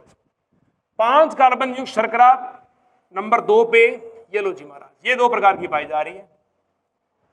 अब देखो किस रूप में मिलेगी। अगर ये डीएनए की बात करूं तो डीऑक्सीराइबोज शर्करा मिलेगी, और अगर मैं आरएनए की बात करूं तो केवल राइबोज न्यूक्लिक एसिड, न्यूक्लिक शर्करा मिलेगी। यहां कैसी शर्करा मिलेगी आपको? बोलेंगे डीऑक्सीराइबोज शर्करा, डीऑक्सीराइबोज शर्करा, डाईऑक्सीराइबोज शर्करा। मतलब शर्करा के 2 रूपों में मिल रही है शर्करा बेटा। डीऑक्सी, डबल ऑक्सी मिल रही है, लेकिन इधर कहां मिल रही है अपने को? क्या बोलेंगे? केवल राइबोज शर्करा है, केवल यहां पे राइबोज शर्करा मिल रही है आरएनए के केस के अंदर। इतना ध्यान देना बस, ठीक भाई, क्लियर हुआ? आगे चलूं। तीसरे नंबर पे हमारे पास में क्या है बेटा? फास्फेट समूह। क्या है बेटा हमारे पास में? फास्फेट समूह के बारे में पढ़ते हैं अपन। फास्फेट समूह के बारे में लिखो यहां पे, इसके लिए क्वेश्चन लिखो। फास्फेट समूह पे कैसा चार्ज होता है? लिखो, ऋणात्मक आवेश पाया जाता है। कैसा आवेश मिलेगा बेटा? ऋणात्मक आवेश पाया जाएगा, ठीक है। डीएनए की संरचना का आधार, नंबर 2 पे लिखो, डीएनए की संरचना का आधार कौन कौन बनाते हैं?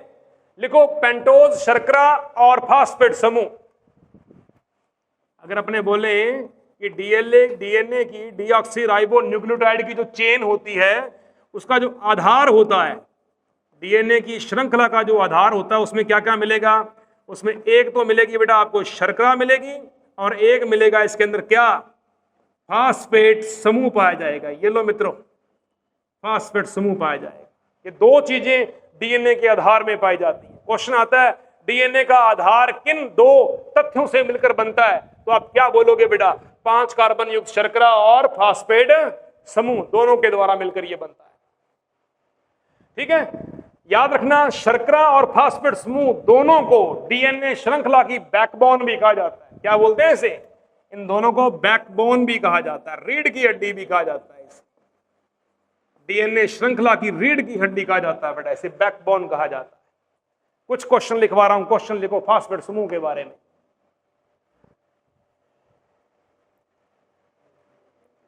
फास्फेट समूह के बारे में लिखो बेटा, लिखो, 2 न्यूक्लियोसाइड, 2 न्यूक्लियोटाइड कर लो, साइड नहीं टाइड कर लो, 2 न्यूक्लियोटाइड को जोड़ने में प्रयुक्त होती है।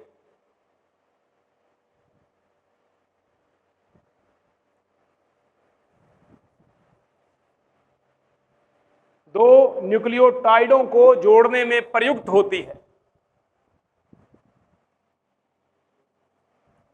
2 न्यूक्लियोटाइडों को, 2 न्यूक्लियोटाइडों को जोड़ने में प्रयुक्त,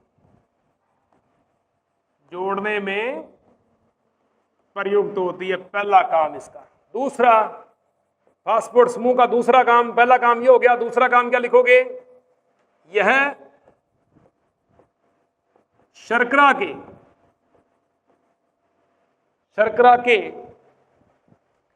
पहले तथा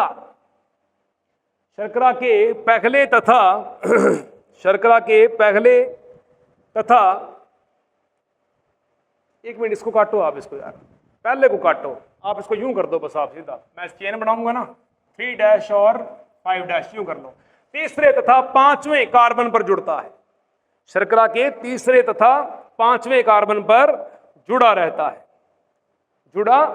है। दो चीजें पढ़ो अब इसके बारे में, जुड़ा रहता है, कंफर्म हुआ, समझ में आया?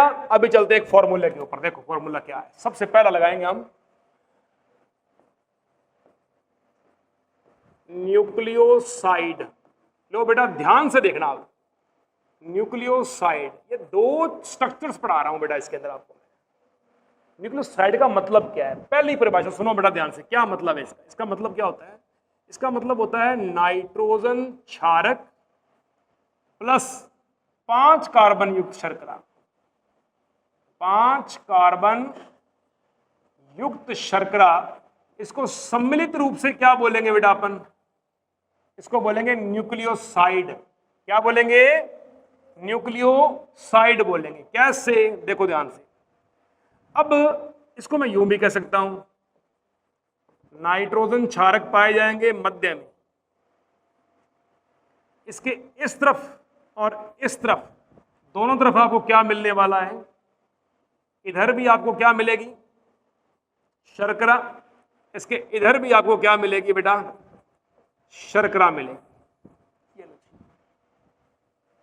ठीक है, मैं तीसरे रूप में लिखने जा रहा हूं इसको, समझो ध्यान से मैं कैसे लिख रहा हूं। मैंने लिखा adenine double bond thymine, bond शर्करा, बॉन्ड शर्करा। मैंने नीचे लिख दिया ग्वाइनोसिन ट्रिपल बॉन्ड साइटोसिन, शर्करा, बॉन्ड शर्करा। समझ रहे हो मेरा मतलब? मेरा मतलब क्या है? मेरा मतलब यहां पे ये बताने का है कि मध्य में क्या मिलेगी आपको? नाइट्रोजन क्षारक मिलेंगे। ये क्या है बेटा? ये नाइट्रोजन क्षारक ही तो है, और क्या है? नाइट्रोजन क्षारक दोनों तरफ से किससे जुड़ा हुआ होगा? किससे जुड़ा हुआ होगा?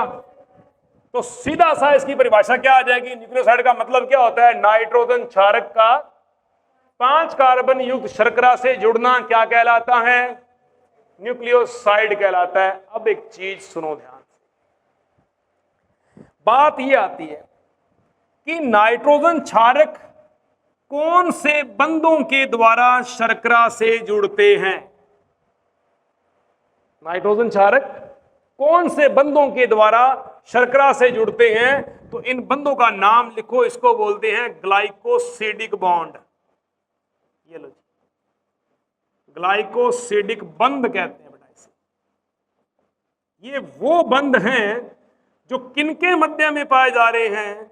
ये मिलेंगे आपको नाइट्रोजन क्षारक और शर्करा के बीच में बंध पाए जाएंगे बेटा। ये लो, अति महत्वपूर्ण क्वेश्चन। समझ आया? आया समझ में? नहीं आया? कि न्यूक्लियोसाइड का मतलब क्या है? देखो न्यूक्लियोसाइड, नाइट्रोजन क्षारक, इधर देखो दोनों तरफ से किससे जुड़ रहा है? शर्करा से जुड़ रहा है। शर्करा जब नाइट्रोजन क्षारक के साथ में जुड़ेगी तो बीच में कौन से बंध पाए जाएंगे? चिपचिपे बंध पाए जाएंगे, और इन बंधों को बोलते हैं ग्लाइकोसिडिक बॉन्ड। क्या बोलते हैं? Glycosidic bond. कैसे? सपोज आपने तिल की, तिलहन की या मूंगफली की आपने गच्चक तैयार करनी है, पापड़ी बनानी है। क्या थाली में मूंगफली डाल दूं, तिल डाल दूं और जब उसको वापस करूं, क्या वो चिपक जाएंगे आपस में? तो हम क्या करेंगे? नीचे मूंगफली के दाने या तिलहन के दाने डाल के चीनी की चाशनी बनाकर उसके ऊपर डाल देंगे। डाल दी, अब उसको पूरा उसके ऊपर फैला दिया, पंखे में सुखाया, क्या बन गई? गच्चक बन गई। क्या अब दाने बिखरेंगे? क्या अब तिल बिखरेंगे? सेम प्रोसीजर होती है। नाइट्रोजन क्षारकों को बांध के रखने वाली कौन सी शर्करा होती है? 5 कार्बन युक्त शर्करा होती है। किस बंध के द्वारा इनको पकड़ती है? ये ग्लाइकोसिडिक बॉन्ड के द्वारा पकड़ती है। अति महत्वपूर्ण क्वेश्चन है। अब अगला क्वेश्चन क्लियर हुआ, समझ में आ गई? अब अगला क्वेश्चन चलते हैं। लगाओ अगली हेडिंग न्यूक्लियोटाइड। अगली हेडिंग पे चलो, लगाओ न्यूक्लियोटाइड। न्यूक्लियोटाइड, ये लो मित्रों। अब न्यूक्लियोटाइड का सूत्र क्या है? इसका सिंपल सा फंडा है कि पहले क्या जोड़ा हमने? नाइट्रोजन क्षारक। किससे जुड़ा हुआ है? शर्करा से। कौन सी शर्करा? शर्करा के बाद में क्या जुड़ेगा यहां पे? फास्फेट समूह। ये लो जी, फास्फेट समूह। इन तीनों को सम्मिलित रूप से क्या बोलोगे आप? न्यूक्लियो। अब मैंने क्या बोला देखो, न्यूक्लियो पहले क्या था? साइड। देखो न्यूक्लियो नाइट्रोजन क्षारक, साइड का मतलब क्या है? शुगर।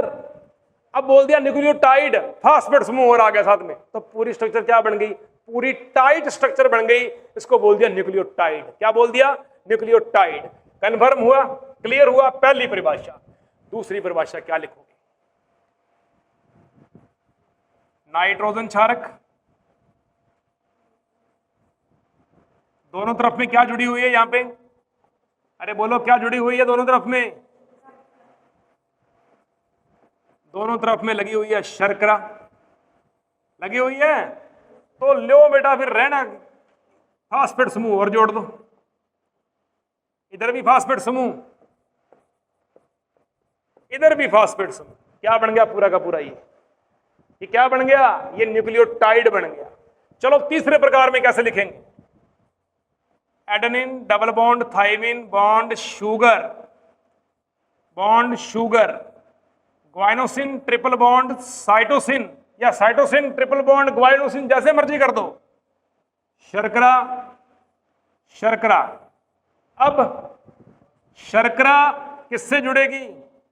फास्फेट समूह से। ये लो जी, हेलो।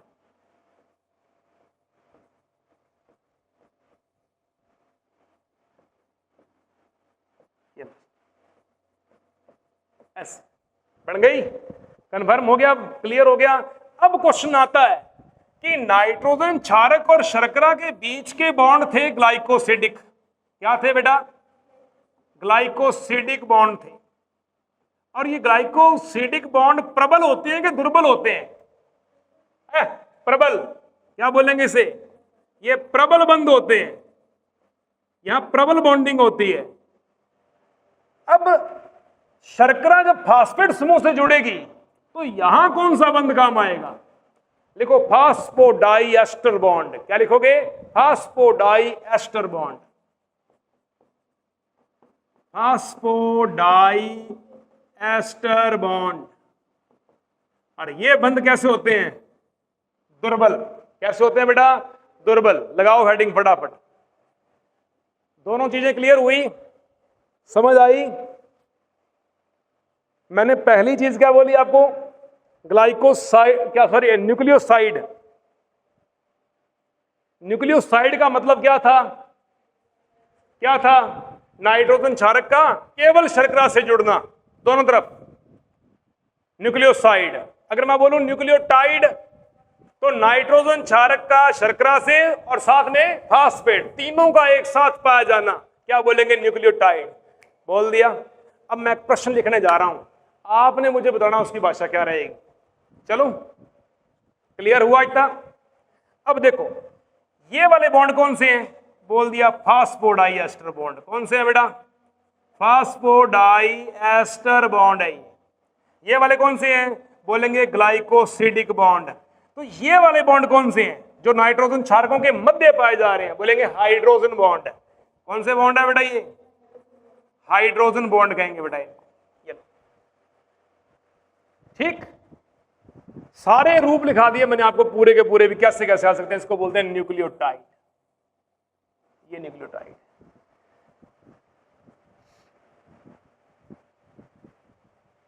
नेक्स्ट पेज पे चलूं? चलो लो, चल लिया फिर। लो अब एक प्रश्न आ गया, बताओ मेरे को आंसर क्या लिखना है इसका।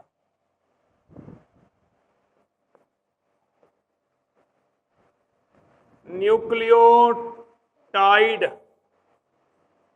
माइनस फास्फेट समूह, तो बताओ क्या लिखूं? फिर मैंने लिखा न्यूक्लियोसाइड प्लस फास्फेट समूह, तो बताओ इसको क्या लिखूं? फटाफट बताओ क्या आंसर बना। न्यूक्लियोटाइड में फास्फेट समूह यदि हटा दोगे तो क्या रह जाएगा? न्यूक्लियोसाइड रह जाएगा। ये लो, ये रह गया न्यूक्लियोसाइड रह गया। अब न्यूक्लियोसाइड के अंदर यदि फास्फेट समूह जोड़ दोगे तो क्या बन जाएगा? ये बन गया न्यूक्लियोटाइड। इसको शॉर्ट फॉर्म में एनटीडी भी बोलते हैं। क्या बोलते हैं? NTD, nucleotide. परिभाषा समझ में आ गई? क्वेश्चन आता है, न्यूक्लियोटाइड माइनस फास्फेट समूह कहलाता है न्यूक्लियोसाइड, न्यूक्लियोसाइड प्लस फास्फेट समूह कहलाता है न्यूक्लियोटाइड। कंफर्म हुआ? न्यूक्लियोसाइड से न्यूक्लियोटाइड बनने में किस प्रकार के बॉन्ड सहायता करेंगे? साइड को टाइड बनाना है, फास्फोडाइएस्टर बॉन्ड। न्यूक्लियोटाइड से न्यूक्लियोसाइड बनाना है तो कौन से बंध हटेंगे? न्यूक्लियोटाइड। क्या बोल देंगे? फास्फोडाइएस्टर बॉन्ड को हटा दो यहां से। अब फास्फेट समूह हट जाएगा, बन जाएगा साइड। फास्फेट समूह जुड़ जाएगा, बन जाएगा टाइड। बात खत्म। क्लियर हुई चीजें? कोई प्रॉब्लम है यहां तक किसी को? कोई दिक्कत? तो प्रश्न आया कि नाइट्रोजन क्षारकों के मध्य किस प्रकार के बंध पाए जाते हैं? क्या बोलेंगे? Hydrogen bond. शर्करा और नाइट्रोजन क्षारकों के मध्य कौन से बॉन्ड पाए जाते हैं? शर्करा और नाइट्रोजन क्षारकों के मध्य ग्लाइकोसिडिक बॉन्ड। क्लियर हुआ? ग्लाइकोसाइड और फास्फेट समूह के मध्य कौन सा बंध पाया जाता है? फास्फोडाइएस्टर बॉन्ड। मेरे हिसाब से अब ऐसी कोई चीज नहीं रही है जो हमें अनुवांशिक पदार्थ के अंदर नहीं आती। Is that clear? अभी चलता हूं मैं। लगाओ हेडिंग डीएनए का द्विकुंडलन मॉडल। डीएनए का द्विकुंडलित मॉडल। कुंडलित मॉडल कौन खोज करता थे बेटा? किन्होंने खोज की थी? बताओ। वॉटसन तथा क्रिक ने की थी। ठीक है। अब ये मॉडल है कैसा, इसके बारे में बता चुका हूं कि इसका एक्सरे विवर्तन किया था रोजलिंड फ्रैंकलिन ने। ठीक है। मॉरिस विल्किंसन ने। इसकी द्विकुंडलित मॉडल की थी वॉटसन तथा क्रिक ने। किसने की थी बेटा? Watson and Crick. इन दोनों वैज्ञानिकों ने इसके बारे में विवेचना कर दी थी। कन्फर्म ऐसी चीजें पूरी की पूरी है। अब मैं इसकी स्ट्रक्चर के बारे में बढ़ाने जा रहा हूं आपको। देखो इसकी स्ट्रक्चर कैसी होती है, सुनते जाओ ध्यान से।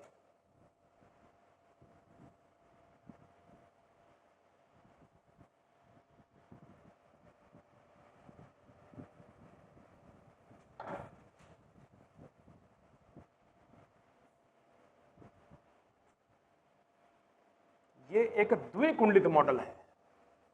ऐसा मॉडल है बेटा? ये एक डबल हेलिक्स मॉडल है।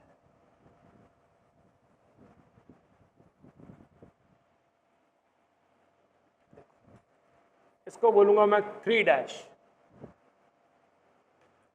इसको बोलूंगा मैं 5 डैश, इसको बोलूंगा मैं 5 डैश, इसको बोलूंगा मैं 3 डैश। एक्चुअली में ये आपको कुछ यूं दिखाई दे रहा है। 3 डैश, 5 डैश, 5 डैश, 3 डैश, ये पूरा है। ओके। इसके अंदर मिलेंगे आपको क्या? हाइड्रोजन बॉन्डिंग पाई जाएगी ये वाली।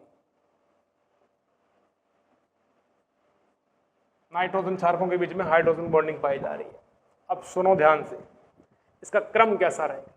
इन दोनों के बीच की जो चौड़ाई होती है ना, ये होती है 20 एरंगस्ट्रॉन्ग। कितनी होती है बेटा? 20 एरंगस्ट्रॉन्ग होती है। और डीएनए के एक पूरी ये वाली जो स्ट्रक्चर है, इसकी स्ट्रेंथ होती है 34 एरंगस्ट्रॉन्ग। ये लॉन्ग होती है चेन, कम से कम। दिक्कत क्लियर?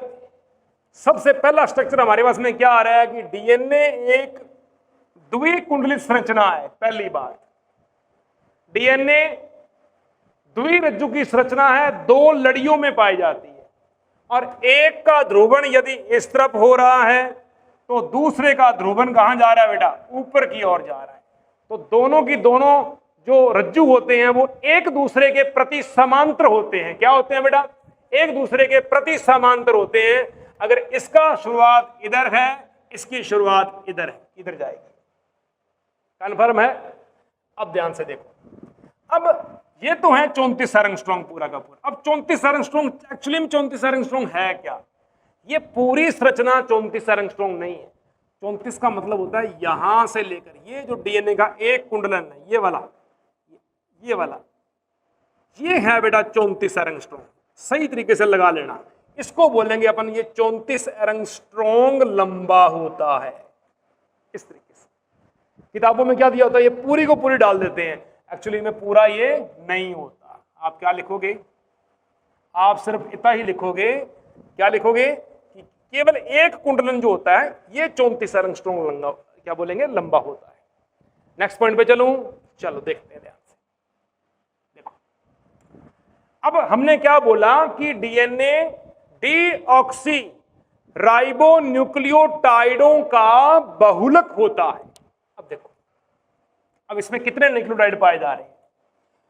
हमने क्या बनाया था, हमने बनाया था adenine double bond thymine bond शर्करा शर्करा, guanosine triple bond cytosine, thymine double bond adenine, cytosine triple bond guanosine, adenine triple bond thymine, मैं सॉरी डबल बॉन्ड सेकेंड, ठीक है, टी बना रहा हूं।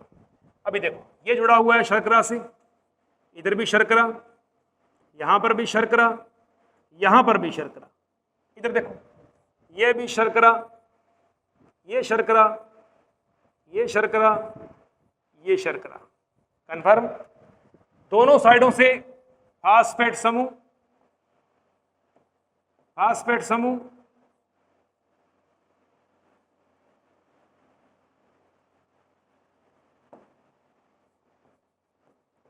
फास्फेट समूह, फास्फेट समूह, फास्फेट समूह और फास्फेट समूह। इस तरीके से दोनों तरीके से जुड़ेगा ये।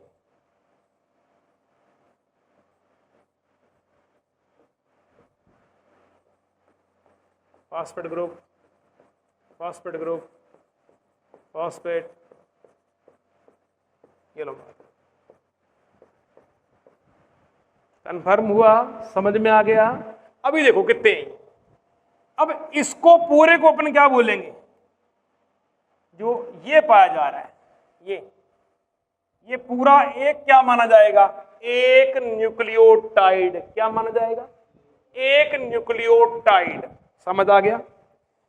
डीएनए के एक कुंडलन में, डीएनए के एक कुंडलन में कितने न्यूक्लियोटाइड पाए जाएंगे?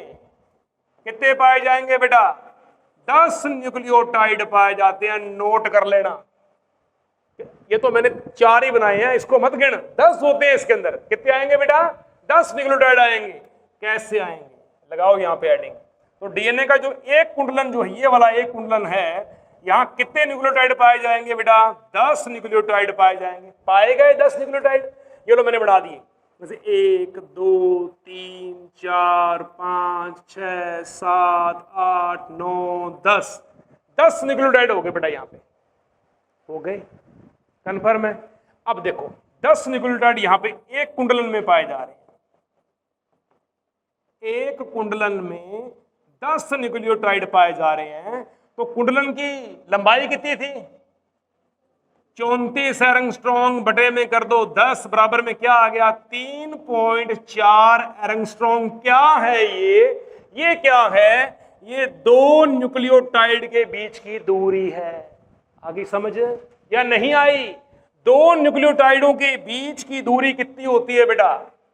ये लो, 2 न्यूक्लियोटाइड के बीच की दूरी, के बीच की दूरी होती है। Question confirm? समझ आया क्या लिखा? डीएनए एक द्विरज्जु की संरचना है। डीएनए के दोनों रज्जु एक दूसरे के प्रति समांतर ध्रुवणता दर्शाते हैं। डीएनए के दोनों रज्जुओं के बीच की दूरी 20 एरंगस्ट्रॉम होती है। डीएनए के एक कुंडलन की लंबाई 34 एरंगस्ट्रॉम होती है। डीएनए के एक कुंडलन में 10 न्यूक्लियोटाइड पाए जाते हैं। 34/10 3.4। डीएनए के दो न्यूक्लियोटाइडों के मध्य की दूरी कितनी होती है? कितने प्रश्न हो गए? 7 क्वेश्चन हो गए बेटा, यहां पे हो गए। डीएनए हमेशा कैसा घूमता है? कैसा घूमता है डीएनए? कौन सी दिशा में? दक्षिणावर्त दिशा में घूमता है, घड़ी के समान। क्या बोलेंगे? घड़ी के समान। तो लिखो डीएनए का कुंडलन कैसा होता है? दक्षिणावर्त दिशा में। दक्षिणावर्त दिशा के अंदर बेटा ये कुंडलन करता है, में इसका कुंडलन होता है।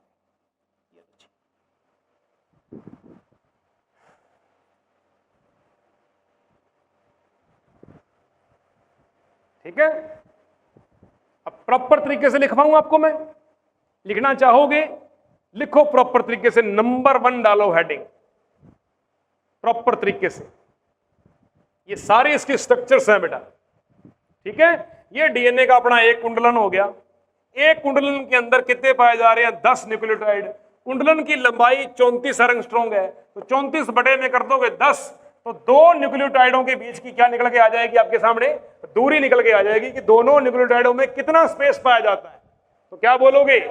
3.4 एरंगस्ट्रॉम का स्पेस पाया जाता है। नंबर 1 पे लगाओ हेडिंग।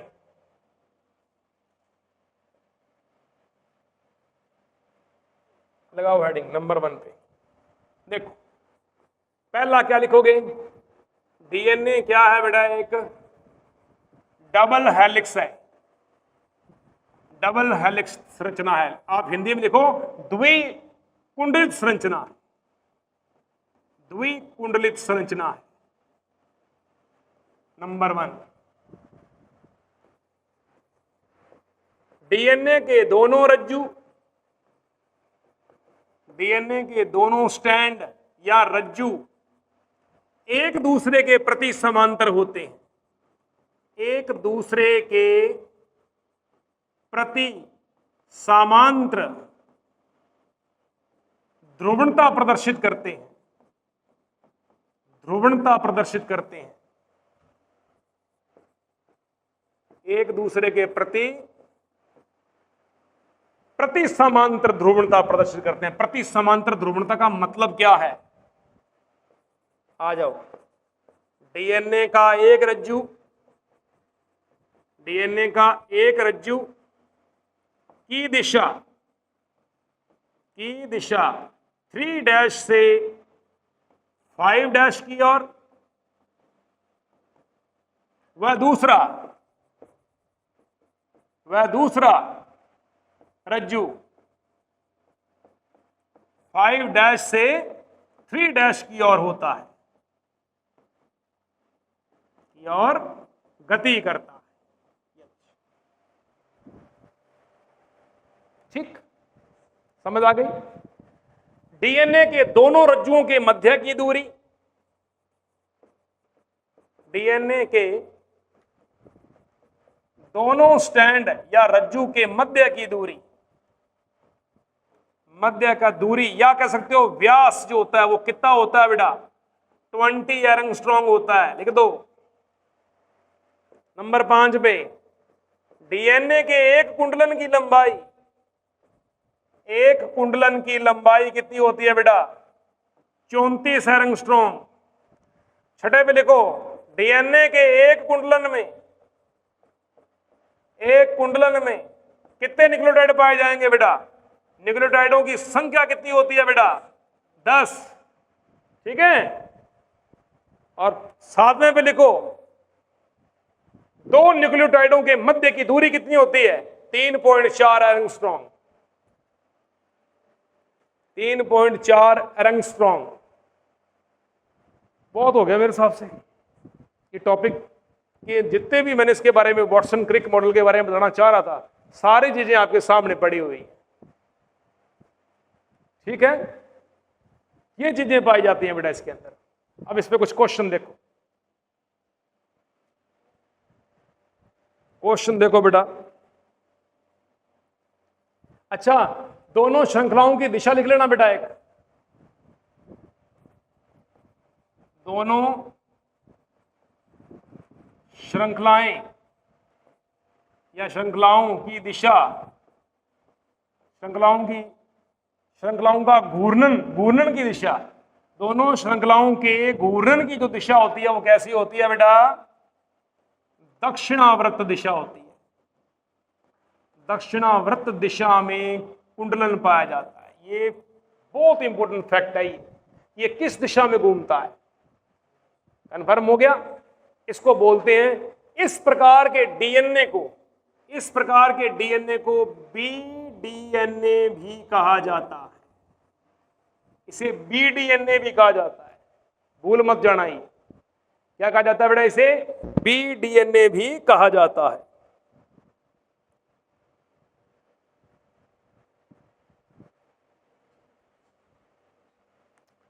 ठीक मित्रों, आज हमारा डीएनए का स्ट्रक्चर कंप्लीट हो गया, संरचना कंप्लीट होगी, डीएनए के बारे में सामान्य जानकारी कंप्लीट हो गई। कल का जो टॉपिक रहेगा हमारा वो रहेगा डीएनए के प्रकार, एडीएनए, बीडीएनए, सीडीएनए, डीडीएनए और जेडडीएनए। छोटा सा टॉपिक है। उसके बाद में सेंट्रल डोग्मा, जिसमें अनुलेखन और अनुवादन, टॉपिक खत्म। कल मतलब कुल मिला के आधी क्लास के अंदर हमारा टॉपिक भरपूर तरीके से बढ़िया हो जाएगा।